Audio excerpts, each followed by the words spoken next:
Allez, Daf Yud, Masechet Megillah, nous sommes arrêtés à la Mishnah, le Hamoud précédent. Matnitim.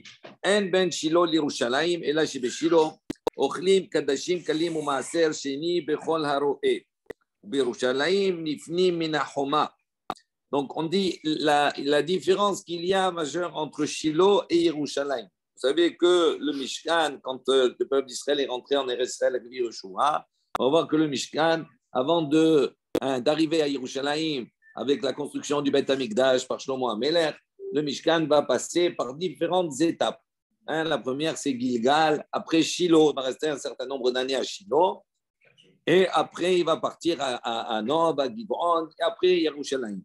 Maintenant, le Mishkan Shilo et le Mishkan, l'emplacement de Shilo, c'est comme un petit Beth Amikdash, et le Yerushalayim, il y a une différence entre les deux. Il dit la différence, c'est quoi? C'est qu'à Shilo, Ochlim, Kadashim, Kalim, ou Maaser, Sheni, on pouvait manger Kadashim, Kalim, les korbanot qu'on qualifie par Kadashim, Kalim, comme par exemple les Shlamim, ou bien comme par exemple Korban Pesach, Kadashim, Kalim. Ou Maaser, Sheni, également la consommation du Maaser, Sheni qu'on devait manger dans la ville de Yerushalayim. C'est marqué là-bas, Bechol Haroe. Qu'est-ce que ça veut dire Bechol Haroe? Rashi précise, Bechol Makom Shiochal Lirot Sham et Shilo. Il dit tout endroit duquel on pouvait voir Shilo, donc c'est tout ce qui était dans la périphérie de la ville de Shilo. À ce moment-là, ils avaient le même statut que Shilo, donc ça veut dire qu'on pouvait manger, même si on ne se trouvait pas dans la ville de Shilo, on pouvait manger Kadashim, Kalim et Maaser Sheni dans tous ces endroits. En revanche, à Yerushalayim, Lifni Minahoma. Yerushalayim, c'était plus rigoureux. On ne pouvait manger Kadashim, Kalim et Maaser Sheni qu'en étant à l'intérieur des murailles. Ça, c'est la différence entre les deux villes. Maintenant, Vekan, que ce soit Shilo, que ce soit Yerushalayim, Koche Kadashim, Nechalim, Lifni Minakelaim.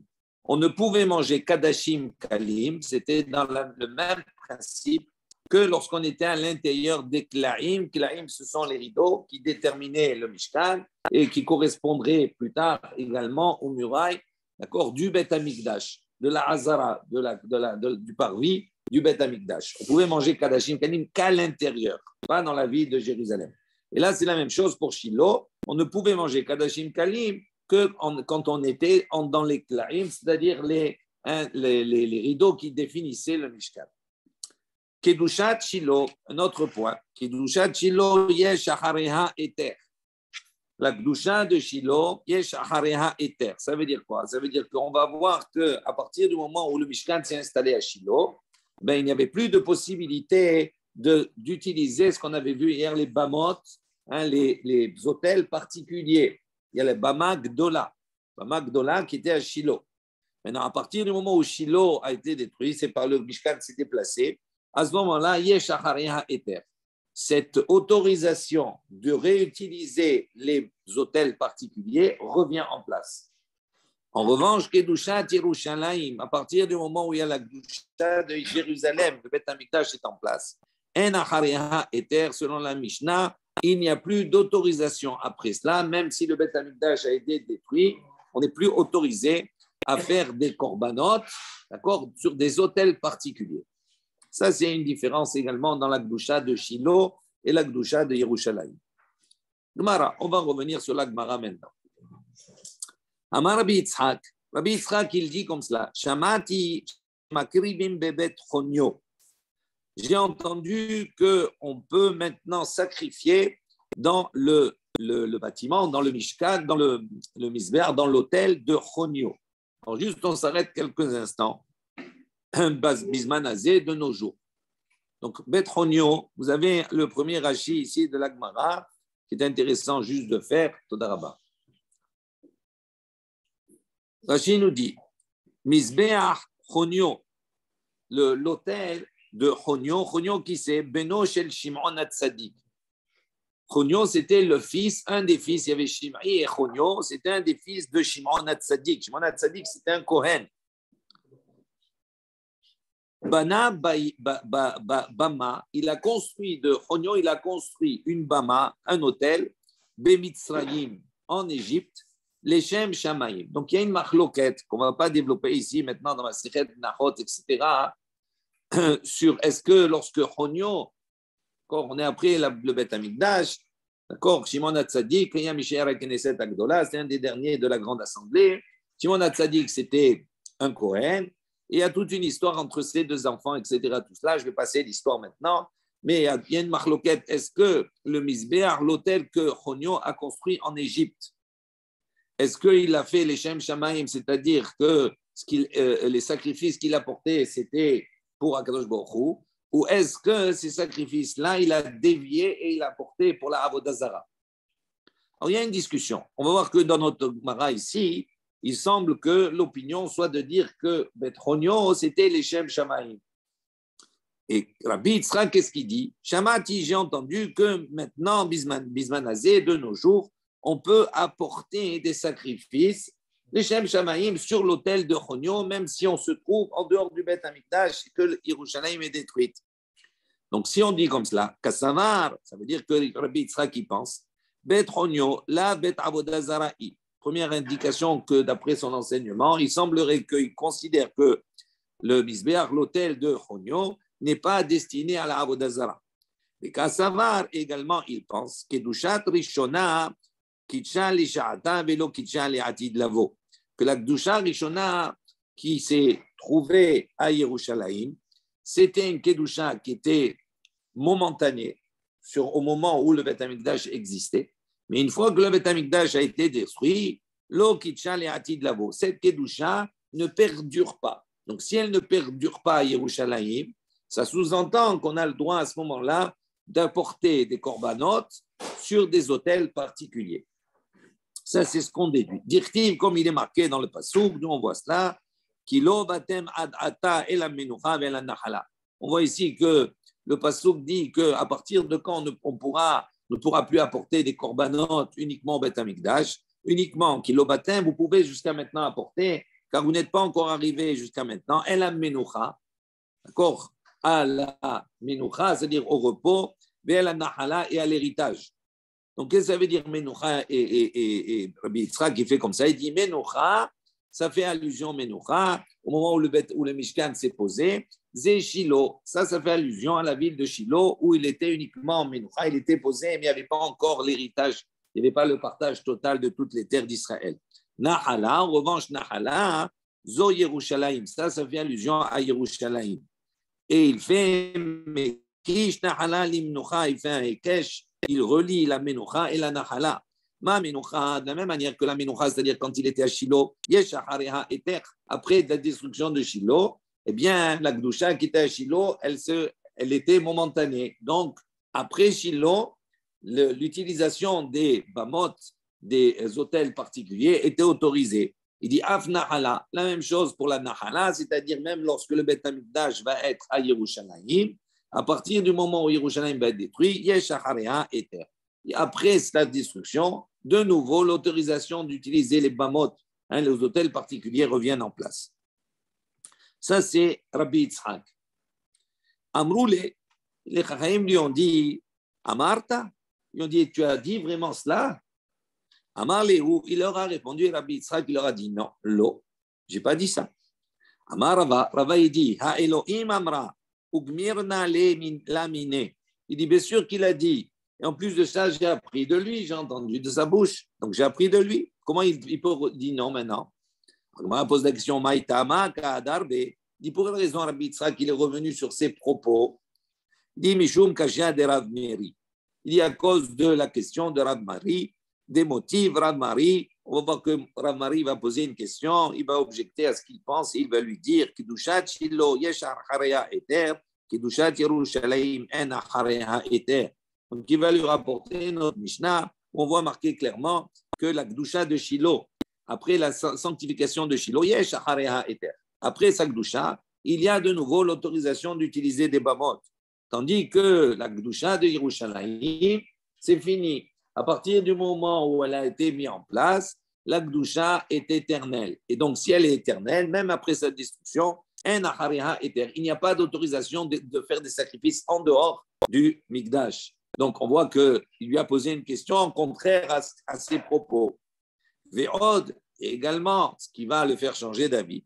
Tnan, on a une Mishnah qui nous dit que chez Baoul Yerushalayim, Neesru Abamot, Velo Haya Lahem Od Heter, Vehi Haïta Le Nahala. Donc il dit en plus de cela, il y a un enseignement qui dit lorsqu'ils sont arrivés à Yerushalayim, à ce moment-là, ils ont interdit les Bamot, Velo Haya Lahem Od Heter, il n'y avait plus d'autorisation d'utiliser des hôtels particuliers. Et on avait dit Vehi Haïta Nahala, et ça c'est le moment de la Nahala. Donc à partir de ce moment-là, ça y est, c'est fini, on ne peut plus rien utiliser. Donc c'est pour ça qu'il est revenu sur ses propos.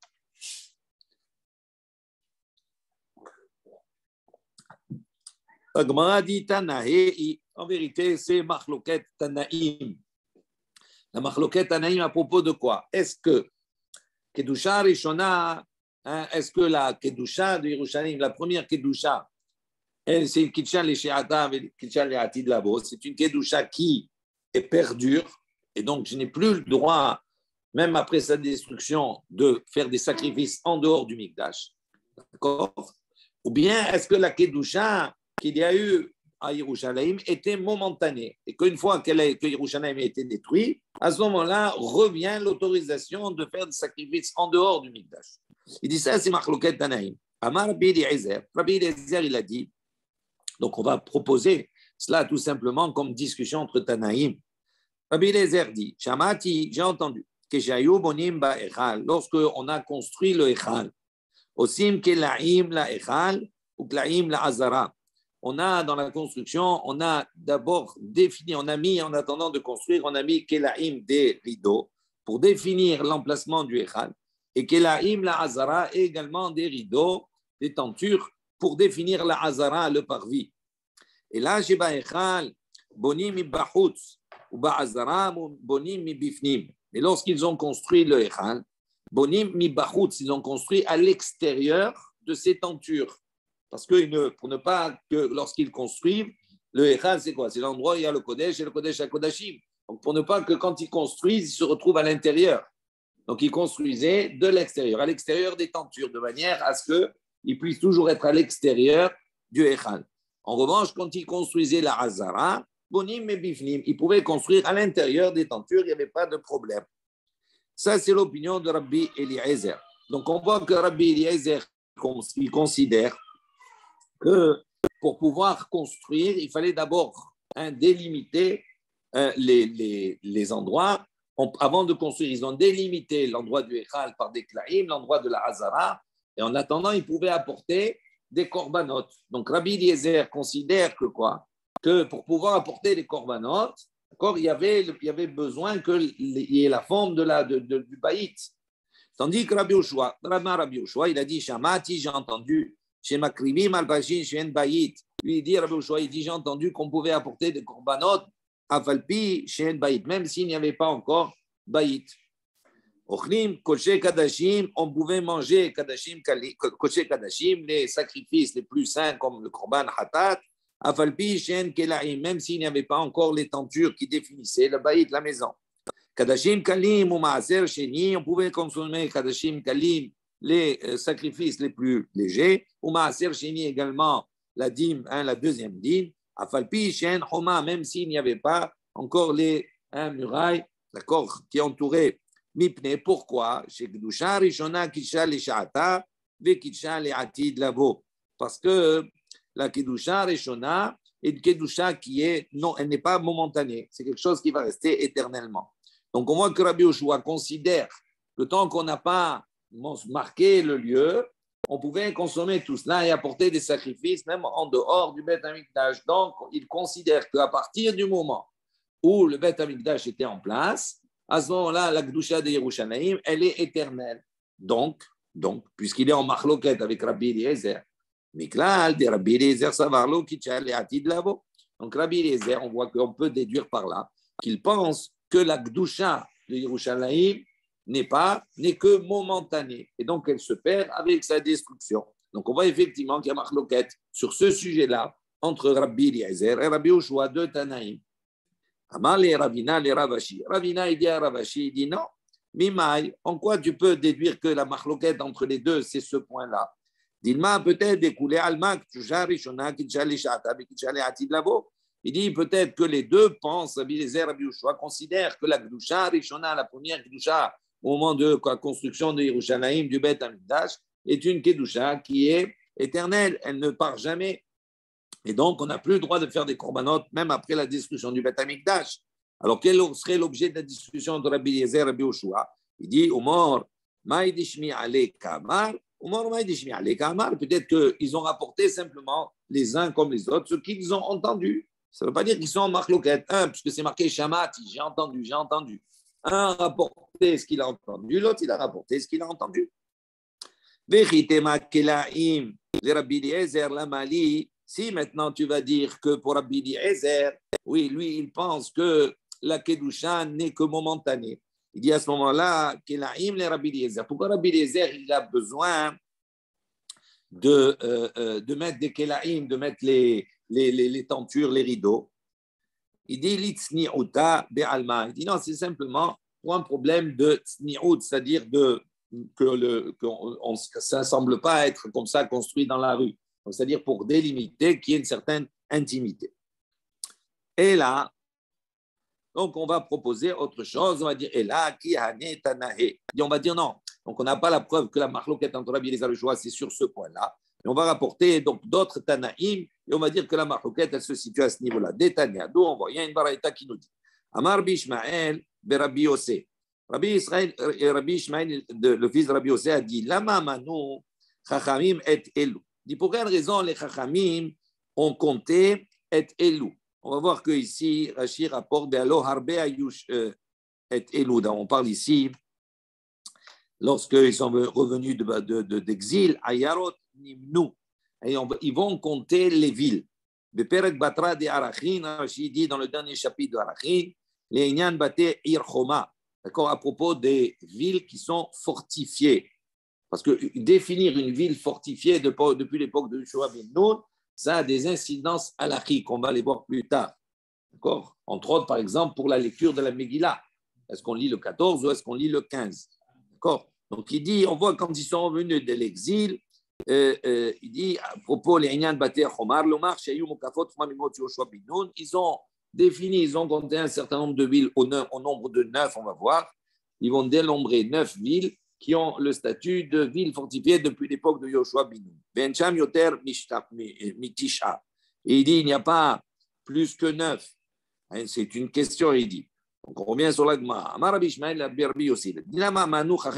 Pourquoi les Chachamim, ils ont compté uniquement ces 9?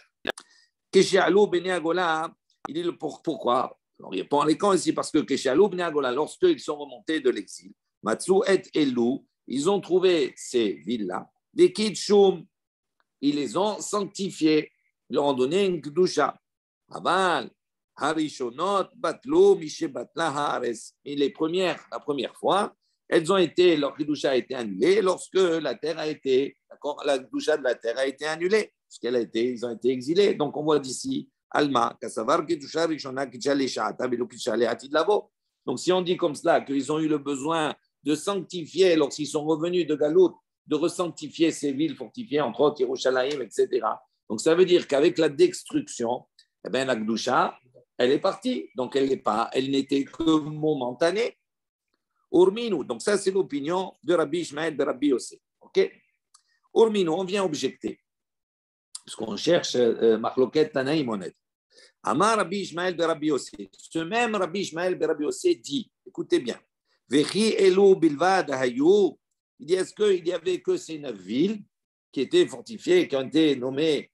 Il dit, Ve'alok Var Neemar, il dit, mais pourtant il est déjà mentionné que là-bas il y avait Shishim Ir Kol Hever Argov. Il y avait 60 villes. Etc. On dit que ces villes-là, elles étaient tous des grandes villes qui étaient fortifiées. Alors il dit, il dit, pour quelle raison les Chachamim n'ont compté que ces 9-là et pas plus, alors qu'il y en avait 60? Il dit, donc Rabbi Ishmael dit la même chose, parce qu'à partir du moment où ils sont remontés de l'exil, ils ont trouvé ces villes-là, ils les ont sanctifiées. Attends.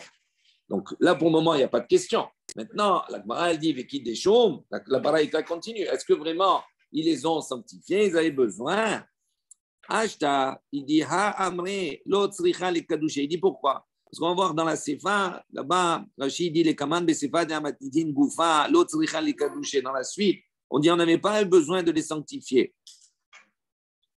D'accord? Et là, Matsou et Elou ou Menaoum. Il dit non, mais en vérité, ils les ont trouvés et ils les ont tout simplement comptés uniquement. Ils ne les ont pas sanctifiés.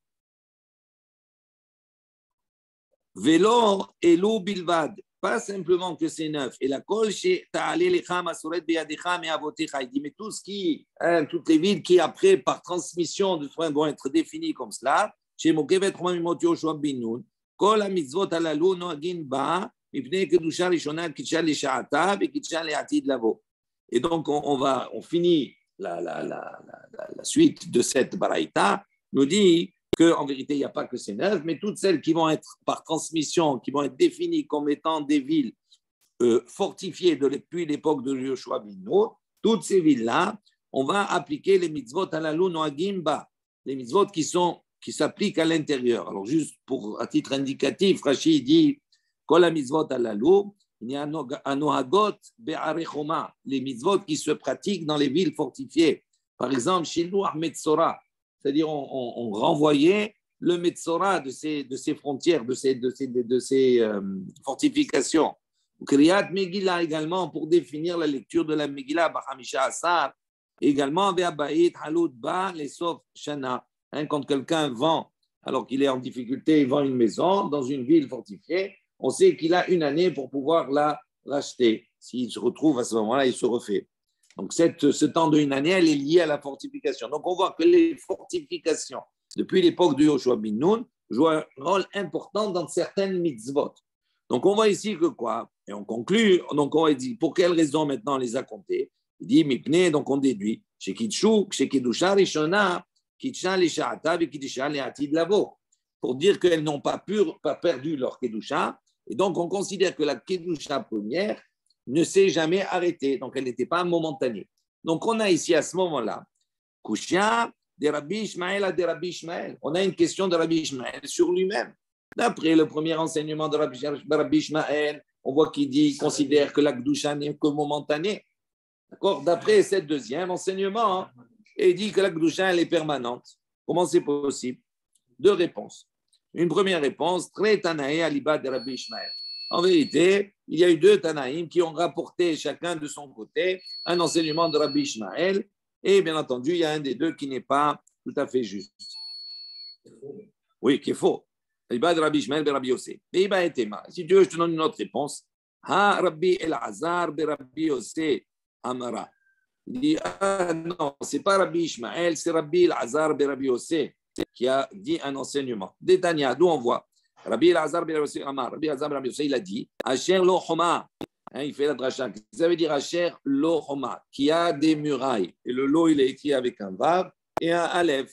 Donc le vav, ça veut dire lui, et le aleph, ça veut dire non. Ça veut dire comment il fait la dracha. Afalpi shen lo archa, pour dire même s'il n'a pas maintenant, c'est-à-dire à partir du moment où il avait eu Asher lo choma, à partir du moment où il avait eu des murailles, même si maintenant il n'a plus de murailles, ben, il y a le Kodem Lachen, c'est quand la Kedusha, elle reste, même s'il a perdu ses murailles.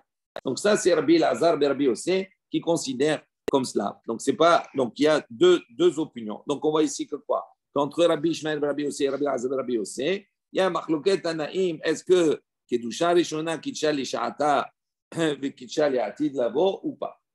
Est-ce qu'elle était momentanée ou elle pouvait. D'accord, elle a disparu. C'est toujours une marloquette, etc. Tout cela, je ne rentre pas dans le détail. On continue. On revient un peu à la Megillah. Vaï bimea Hashverosh. Donc, on a le début de la Megillah qui commence par ces mots. Vaï, et ce fut bimea Hashverosh. Amar Rabbi Levi. Tu vas la réciter maintenant? Ah bon?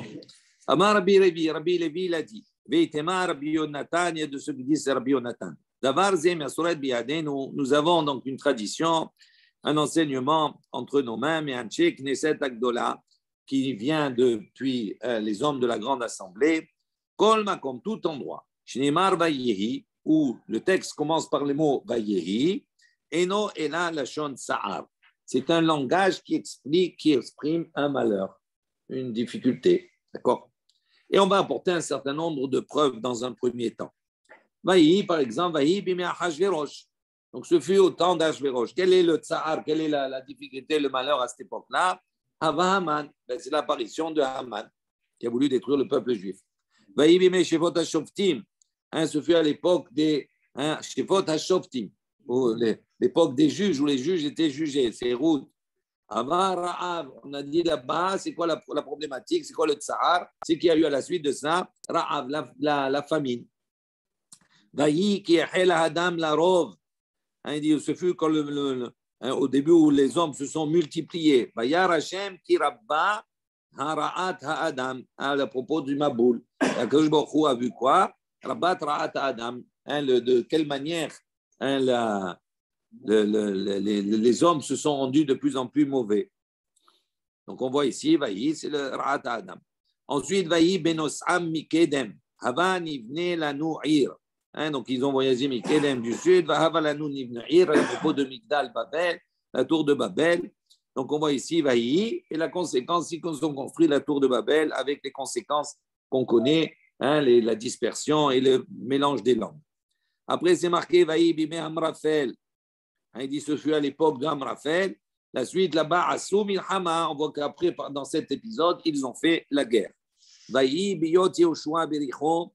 Il dit au moment où Yehoshua était à Jéricho, rappelez-vous cet épisode où il a vu un homme, c'était un malach qui est apparu devant lui, il est venu lui reprocher deux fautes, qu'il avait supprimé le Tamid et qu'il n'avait pas étudié, supprimé l'étude de la Torah cette nuit-là.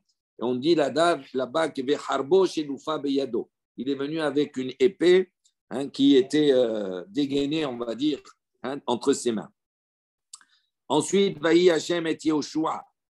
Donc, ce fut à l'époque de Yehoshua. Vaï Hashem et Yehoshua. Quand je est avec Yehoshua, Vaï Ma'alou, Béné Israël. On voit que les peuples d'Israël a fauté. Vaï Ishechad Miramataïm. Donc, ce fut un homme de Ramataïm, Elkana, à propos de Hana, qui est Hana Ha'av Hashem Sagar Rahma. On voit le tsara, c'est quoi? C'est que la suite, il a fermé Rahma, sa matrice. Donc, elle ne pouvait pas avoir d'enfant. Elle a prié, on connaît toute l'histoire. Après, c'est marqué Vaï, Kacher, Zaken, Shmuel, lorsque Shmuel est vieilli, Velo Alchou Banav. On voit que le tsar, c'est que ses enfants n'ont pas suivi son chemin. Bidrachav, ils n'ont pas suivi son chemin. Vaï, David, Lechol, Derachav, Maskil. On voit que David, ce fut David, dans toutes ses actions, ses routes, Maskil, il ressuscitait, il réussissait. On va y arriver. Non, il ne réussissait pas. Non, il réussissait. Il prospérait, très bien. Vachem Aïmo. On dit à Kazbachou, il était avec lui. Et c'est quoi le tsar? Vaï Shaoul, on y est David. On voit que Shaoul, il a voulu tuer David. Vaï, qui a Shavam Melech Beveto, Rak Ata Lotimne Habbaït. Donc il dit, Vaï, qui a Shavam Melech Beveto, lorsque David, donc, il s'est installé dans sa maison. Rakata l'otimni abayit. Je lui a dit, donc toi, tu ne pourras pas construire le Bet Amikdash. C'est ça le vaï, le tsar, la conséquence. Véactive. Maintenant, on pose une question. Donc, on a développé un certain nombre de vaïhi. On voit que tous les vaïhi qu'on a évoqués, d'accord, ils engendrent à un moment donné un tsar, une souffrance, une difficulté, un malheur. Il dit pourtant, véactive. On dit pourtant, voilà, on a un autre Vaïhi où on ne peut pas trouver de tsar apparemment. C'est marqué Vaïhi Bayom Hashimini. Ce fut le 8e jour, après les Milouim, Moshe Rabbeinu, après le Kamat HaMishkan, l'inauguration du Mishkan, etc. Betania, Oto Ayom Aïta Simcha Lifnei HaKadosh Baruch Hu, Ki Yom Shini Vreu Bo Shamayim Ba'aretz. Et on dit que ce jour-là, on a enseigné que ce jour de Yom Hashimini, ce fut un jour de joie devant HaKadosh Baruch Hu, comme si le monde à ce moment-là venait d'être créé, le ciel et la terre. Tivacha. C'est écrit ici, Vaï bimé hashmini, uchtiv atam, Vaï Vaï boker yom ehad. Donc on voit ici, d'où on apprend que Vaï bayom hashmini, c'est considéré, la Braïta, elle dit comme si c'était le jour où Akadosh Baruch Hu a créé les cieux et la terre, parce qu'on fait un parallèle, c'est marqué Vaï bayom hashmini, et Vaï boker yom ehad. On utilise la même chose Donc, on voit que c'est les mêmes expressions. Donc, on voit ici que quoi? Que c'est au contraire, on dit c'est Yom Simcha, c'est un jour de joie. Donc, pourtant, il y a marqué Vayehi, Vayom Hashemini. Donc, où est le tsar? Alors, il répond, il dit non, même là, il y a un problème. Ha Shechib Nadav Haviu. Il dit ce jour-là, il a été entaché malheureusement d'un événement malheureux, c'est la mort de Nadav Haviu. Véactive, donc on pose une autre question. Véactive, voilà. Vayi bishmonim shana ve'arba me'ot shana. Donc il dit voilà, non, notre Vayehi, on voit que c'est que de la joie. Donc ce fut la 480e année, ça c'est la construction du Beth Amikdash par Shlomo Amelech. Véactive également, il y a un autre Vayehi, Vayi kashera Yaakov et Rachel. C'est un moment heureux quand Yaakov il a vu Rachel. Véactive, il dit de nouveau Vayi ere Vayi boker yom mechad. Dans la construction, dans la création du monde aussi. Quand je il dit il fait soir, il fait matin, Yom Echad, un jour, on voit que c'est un moment heureux. Vehaïka, Sheni, Vehaïka, Shlishi, Vehaïka, Touba. Il y a le deuxième jour, le troisième jour, il y a plusieurs jours. Donc, c'est-à-dire, on voit qu'il y a, en vérité, plusieurs fois Vayehi, mais ce Vayehi-là n'induit pas automatiquement un Tsahar. Donc, le principe premier qu'on a dit à chaque fois qu'il y a Vayehi, il y a un Tsahar, ça ne marche pas. On voit qu'on a donné des contre-exemples. Amar Ravashi, il répond, il dit non. Kol Vayehi, Ikaari ve Ikaari. Il dit tous les Vayehi, quand il est seul, il y a des Vayehi qui induisent un moment malheureux et il y a des Vayehi qui induisent des moments heureux. En revanche, Vayehi Bimé, quand il y a Vayehi Bimé, ces deux mots, Eno et là la Shon Tsahar. Il dit, ça ne représente qu'un moment difficile. Hamisha Vayehi Bimé Avu. Il y a 5 Vayehi Bimé qui représentent effectivement un Tsahar. Vayehi Bimé Achashverosh, celui qu'on connaît dans la Megillah. Vayehi Bimé Shefot HaShoftim. Vayehi Bimé Amrafel. Vayehi Bimé Ahaz. Vayehi Bimé Yehoyakim. C'est le début de la galoute de l'exil. Donc on voit ici qu'il y a Vayehi Bimé, ça induit toujours un Tsahar. Vayehi seul, des fois Tsahar, des fois c'est une Simcha.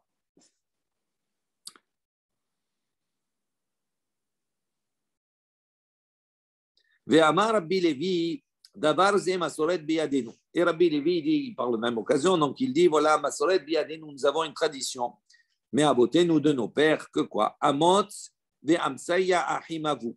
Que Amot et Amsaya étaient des frères. Rashi précise, Amot ve'amsaya, Amot aviv shel Ishaya.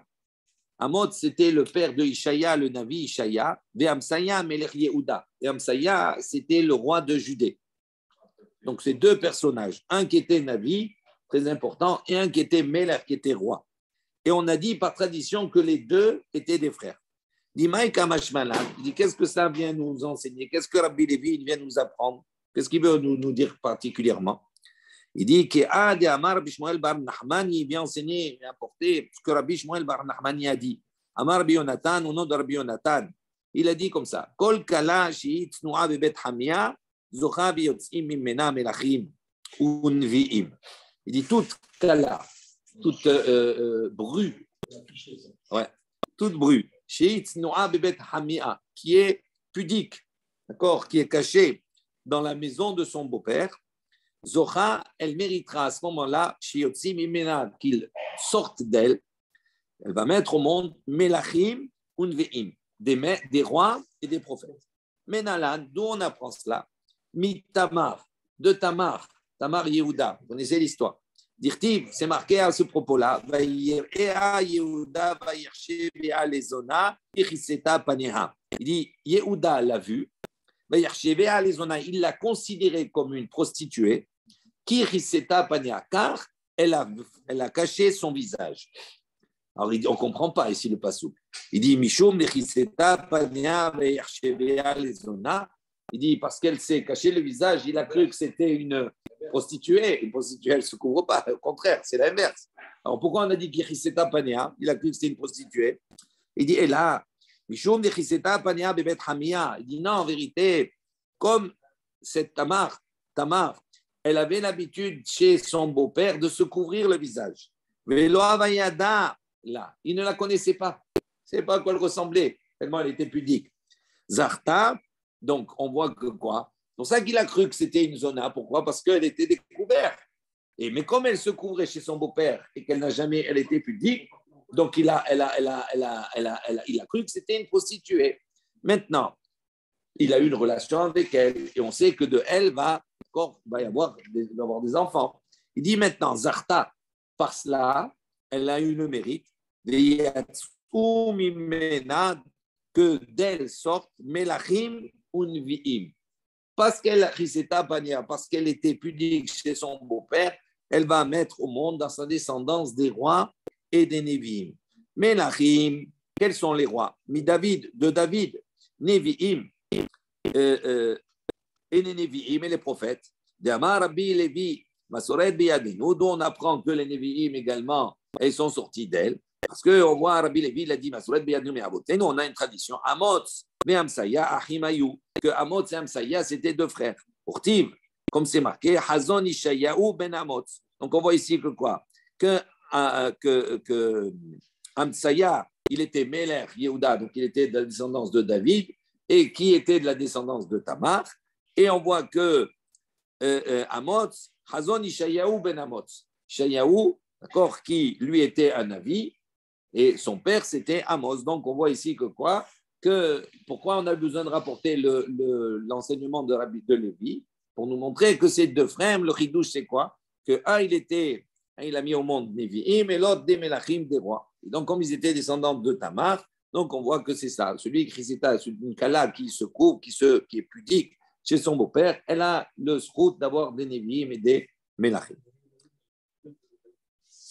On continue. Toujours, Ve'amar, Rabbi Levi, il a enseigné, Davar ze masoret biyadinu me'avotenu, donc il y a une masoret entre de nos pères, Makom Aaron eno minamida. Très intéressant. Il dit l'endroit du Aaron à Kodesh, eno minamida, ça veut dire le Aaron, en vérité, il ne prenait pas de place.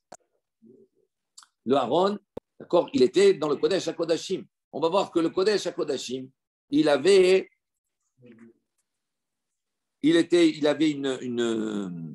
une grandeur. On l'avait vu ça. Oui, on l'avait vu ça, oui. La mesure ne correspondait pas. Ça veut dire qu'il avait 20 sur 20. On va regarder. Ça ne rentrait pas dans. C'est pas que ça ne rentre pas. Ça veut dire qu'on dit comme ça. Tania, regardez. Regardez ce qu'on dit. Pourquoi? Juste regarde s'il y avait Rashi. Oui, Eno Minamida. Voilà. Eno Hez le Ma'et Mida Karka. Il ne prenait pas de place en vérité. Les Cholz Dadav, Kloum. Sur tous les côtés, il n'y avait rien. Pourquoi?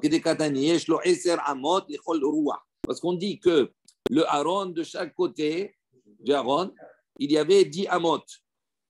Donc 10 amot à droite, 10 amot à gauche, 10 amot au nord et au sud. Okay? Il y avait 10 amot entre lui et le mur. Il était au milieu du Kodesh HaKodashim. Haya, Yoshev. Et c'est Ramot. Donc ça veut dire qu'entre lui et le mur, il y avait 10 amot. Mais quand il y a lui, il est là, et qu'il y a 10 amot ici et 10 amot ici, ça veut dire 10 et 10, ça fait déjà 20. Donc, mais comme on va voir que le Kodesh HaKodashim, il avait 20 amot sur 20 amot, donc comment il peut avoir 20 amot sur 20 amot? Comment le Aaron il peut rentrer? Si déjà entre lui et le mur, de chaque côté, il y a 10, ça fait 20. Donc ça veut dire ce qu'il voulait dire par là, que le Aaron, et non, il ne prenait pas de place en vérité, c'est un S. Il y a une baraïta qui va dans le même sens. Aaron, le Aaron que Moshe a fait, il avait 10 amot de chaque côté. Et c'est écrit, il dit, on voit que le Devir, c'est-à-dire le Kodesh HaKodashim, il avait là-bas Esrim Ama Orech. Il y avait 20 amot de long. Et c'est marqué, Kanaf Akeruv Ha'echad Eser Amot. L'aile d'un kérouv, d'un chérubin, il faisait 10 amot. Ou Knaf Akeruv Ha'echad et l'aide de l'autre chérubin, Eser Amot, fait 10 amot. Donc Aaron bouffait, et Chavakahe, le Aaron lui-même, où il tenait, parce qu'il s'était posé sur le Aaron. Donc les deux chérubins, déjà, ils faisaient 10 et 10, ça prenait toute la place. Donc s'il était posé sur le Aaron, donc le Aaron, si on dit que l'Aaron, il avait 10 de chaque côté, il ne pouvait pas rentrer normalement. Donc, ça veut dire quoi? Que l'Aaron, Elominamida, il ne prenait pas de place. Il y a un S. Mais comment il le voyait? C'est comme ça, c'est un S, c'est miracle. Ça, on ne peut pas l'expliquer. Comment il le voyait? Eh oui. De toute façon, personne ne le voyait, à part Kohen Gadol, on va dire une fois. Eh oui. Ben, c'est pour ça aussi. Oui. Bon, eux, ils avaient 10, ça va, ça rentrait à la limite. Mais je veux dire, on voit qu'il n'y a pas de place en vérité. Et la lave Shamina Benes Aya Omed, il dit est-ce que donc on ne déduit pas d'ici? Effectivement, Benes Aya Omed, il tenait par un miracle. On ne peut pas expliquer.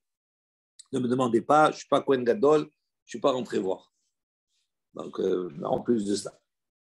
Rabbi Yonatan, donc maintenant on va voir une série ici de Chachamim que lorsqu'ils arrivaient à la dracha pour faire la dracha de la Megillat Esther, ils faisaient toujours une introduction pour expliquer Megillat Esther.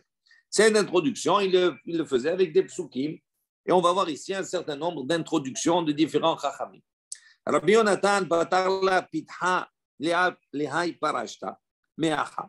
Lui, il commençait son introduction par ce verset. Il disait, comme ça, c'est marqué dans Ishaïa, où c'est marqué Bekamti Halehem Vegomer. Beichrati le Babel, Shem Ushar Benin Veneched Neum Hashem. Donc, je me lèverai sur eux, Beichrati le Babel. Je détruirai là-bas, j'enlèverai de Babel, Shem, donc le nom, Ushar, et même les traces de Babel, Venin, et également toutes les descendances, Veneched, Nin Veneched, les petits, l'arrière-petits-fils et les petits-fils, Neum Hashem, parole d'Akadosh Baruch Hu. Qu'est-ce que ça veut dire? Shem, Zehaktav. Il dit Shem, il va enlever le Ktav, c'est-à-dire l'écriture du Babel. Il n'y a plus, ça n'existe plus. Après sa destruction, Akadosh Baruch Hu, il enlève de tous traces. Il n'y a plus de Ktav. Ushar, Zelachon, même le langage. Nin, Ze Malchut. Nin, ça représente la royauté. Veneched, Zovashti.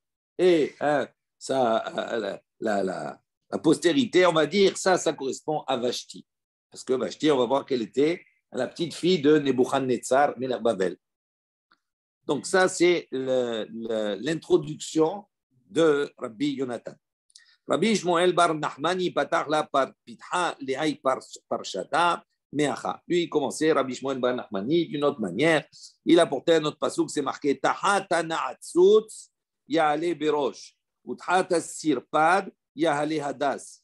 Donc il y a la place de Hanatzutz, la place des broussailles, etc. Ya'ale berosh. Je mettrai à la place de cela des cyprès. Mais Tahata sirpad, et à la place des orties, ya'ale hadas, je montrerai de la myrte. Qu'est-ce que ça veut dire? Tahata na'atzutz, tahata man harasha. Il dit à la place des na'atzutz, c'est-à-dire des broussailles, ça, il dit, ça correspond, c'est une allusion à Haman Aracha, le Haman le Racha. Chez Asa Atzmo Abodazara, qui lui, d'accord, s'est fait de lui-même une Abodazara. Il voulait qu'on le considère comme une idole. Parce que tout le monde devait se prosterner, rappelez-vous, devant lui. Et sauf Mordechai et Yehudi, lo yichrab, lo yishtachave. Lui, il se prosternait, il s'agenouillait devant lui. Dirtiv, donc on voit qu'effectivement, ici, Anna Atsus, c'est la chambre de Abodazara. Ou bechol ana'atzutzim ou bechol ana'halulim. Ça, c'est des avodazara, des idoles. On a dit donc à la place de Haman, il y a allé Berosh. Qu'est-ce que ça veut dire? Il va monter Roche. Là-bas, on a traduit Roche par le cyprès. Il dit Roche. Il dit c'est comme si c'était avec un lèvre, c'est-à-dire à la tête. Zé Mordechai. Ça correspond à Mordechai. Shinikra Roche lechol abbesanim, qui est appelé la tête de toutes les bessamim, de tous les parfums. Chez Nehemar, comme il est marqué, Beata karlecha bessamim roche, mor deror. Il a dit, tu prendras bessamim, un des parfums, roche, mor sechon, en premier, le mor, c'est mor deror. Il dit, c'est quoi mor deror? Il dit, umetargeminan mare dechi. Donc, c'est quoi mor deror? C'est la myrrhe. Il dit, comment on traduit mor deror? Mare dechi, comme Mordechai. C'est les mêmes mots, Mordechai. Donc, Mordechai, ça représente ce parfum-là qui était dans les parfums des encens, etc. Tout cela. Tahat sirpad, on a dit à la place de sirpad des orties, Tahat, qui est représenté par les orties, Tahat Vashti Arisha, Bad Beno Shen Nebuchadnezzar Arasha. Donc, ça, c'est Vashti, qui est la petite fille, qui est la fille du fils de Nebuchadnezzar Arasha, chez Sarah. Refidat Bet Hashem, qui a brûlé d'accord, Refidat, le siège, Bet Hashem de la maison d'Akadosh Baruch Hu. Dirtiv, comme c'est marqué dans Shir Hashirim, Refidato Zahav. Refid, c'est un siège, où on s'assoit. Refidato Zahav. Il y a allé donc à la place de Srashti, il y a allé Hadas et monté la Mirt. Zo Esther, ça correspond à Esther Hatzadeket, Shenikret Hadassa, qui elle est appelée Hadassa. Shneemar, Vayi Omen et Hadassa, Esther Badodo, etc. Dans le Passouk, Vayi Omen, donc il y eut, Omen, c'est le tuteur de Esther, c'est de Hadassa. On voit que Esther, elle est appelée Hadassa. Dans la suite du Passouk, toujours, là-bas, concernant Babel, Veya Lachem, les Shem, donc et après, Veya Lachem, les Shem. Donc, ce sera pour Akadosh Baruch Hu un titre, les Shem, c'est-à-dire quelque chose qui sera significatif, un titre de gloire. Il dit, ça veut dire quoi? Zo Mikra Megillah. Ça correspond à la lecture de la Megillah qui va rester. Les Hot Olam Loïkaret, donc, et sera Hot Olam, un signe éternel Loïkaret qui ne disparaîtra jamais. Et Lou Yemé Purim, ça, ce sont les jours de Purim. Tout ça, c'est l'introduction et la dracha qui introduit la Megillat Esther. Rabbi Yoshua ben Levi, patah la pitha le'ash parashta me'acha. Lui, il commençait avec un autre verset. C'est marqué dans Barim, ve'aya kasher sas Hashem alechem, le'etiv etchem, ken yasis le'ara etchem.